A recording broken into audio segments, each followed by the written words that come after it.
بسم الله الرحمن الرحيم والنجم إذا هوى ما ضل صاحبكم وما غوى وما ينطق عن الهوى إن هو إلا وحي يوحى علمه شديد القوى ذو مرة فاستوى وهو بالأفق الأعلى ثم دنا فتدلى فكان قاب قوسين أو أدنى فأوحى إلى عبده ما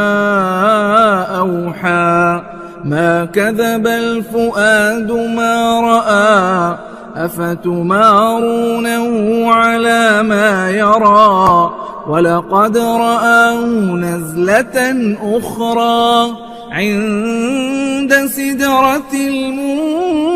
المنتهى عندها جنة المأوى إذ يغشى السدرة ما يغشى ما زاغ البصر وما طغى لقد رأى من آيات ربه الكبرى أفرأيتم اللات والعزى ومناة الثالثة الأخرى ألكم الذكر وله الأنثى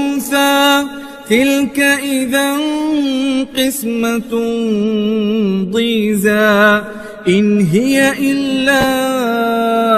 أسماء سميتموها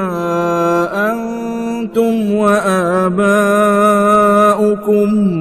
ما أنزل الله بها من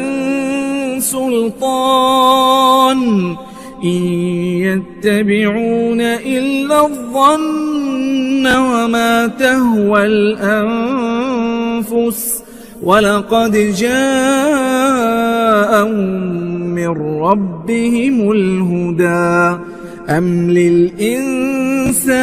ما تمنى فلله الآخرة والأولى وكم من ملك في السماوات لا تغني شفاعتهم شيئا إلا من بعد أن يأذن الله لمن يشاء ويرضى إن الذين لا يؤمنون بالآخرة ليسمون الملائكة تسمية الأنثى وما لهم به من علم إن يتبعون إلا الظن وإن الظن لا يغني من الحق شيئا فأعرض عمن تولى عن ذكرنا ولم يرد إلا الحياة الدنيا ذلك مبلغهم من العلم إن ربك هو أعلم بمن ضل عن سبيله وهو أعلم بمن اهتدى ولله ما في السماوات وما في الأرض ليجزي الذين أساءوا بما عملوا ويجزي الذين أحسنوا بالحسنى الذين يجتنبون كبائر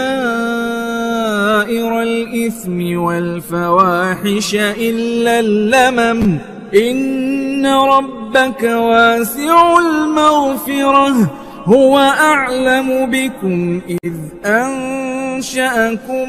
من الأرض وإذ أنتم أجنة في بطون أمهاتكم فلا تزكوا أنفسكم أنفسكم هو أعلم بمن اتقى أفرأيت الذي تولى وأعطى قليلا وأكدى أعنده علم الغيب فهو يرى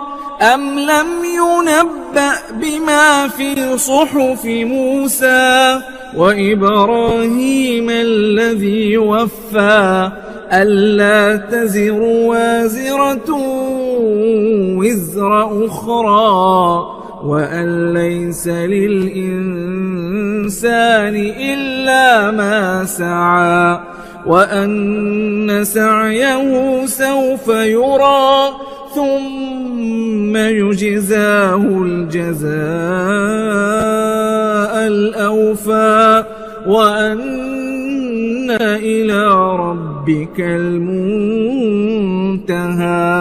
وأنه هو أضحك وأبكى وأنه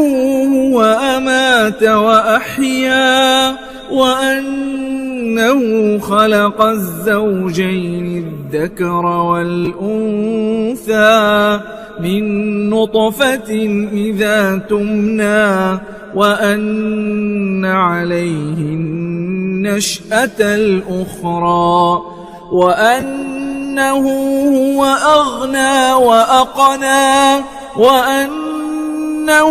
هو رب الشعرى وأنه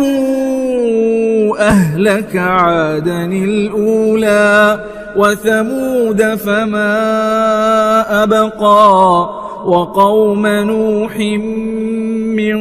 قبل إنهم كانوا هم أظلم وأطغى والمؤتفكة أهوى فغشاها ما غشا فبأي آلاء